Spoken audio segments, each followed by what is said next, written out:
ঘড়ির কাঁটায় রাত ঠিক 12টা। আজকের কাস্টমার কুমিল্লা থেকে আসছে। ওনাকে রিসিভ করার জন্য আমি স্টুডিওর নিচে নেমে আসি। তো ওনার হাতে একটা পুরানো টায়ার ছিল, যা ওনার মোটেই ভালো লাগছিল না। আমাদের কাছে আসছে উনি কাভারেপ করার জন্য। ওনার পছন্দের ডিজাইন দিয়ে আমরা কাভারেপ করার ট্রাই করলাম। কাজটা কমপ্লিট করতে আমাদের প্রায় 4 ঘন্টা সময় লেগে গেছে। কাজ করার সময় এক পর্যায়ে ওনার ঘুম চলে আসছিল। তো আমরা আমাদের কাজটা কমপ্লিট করতে প্রায় 4 ঘন্টা সময় লেগে গেছে কাজটা কমপ্লিট করতে।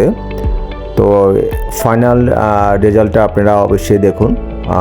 কি করলে আরও ভালো হতো বা 100% কভারেপ হয়েছে কিনা আপনারা অবশ্যই আমাদের ইনবক্সে যোগাযোগ করতে পারেন। আর এই ধরনের কনসেপ্ট বা ট্যাটু কভারেপ করার জন্য আমাদের সাথে যোগাযোগ করতে পারেন।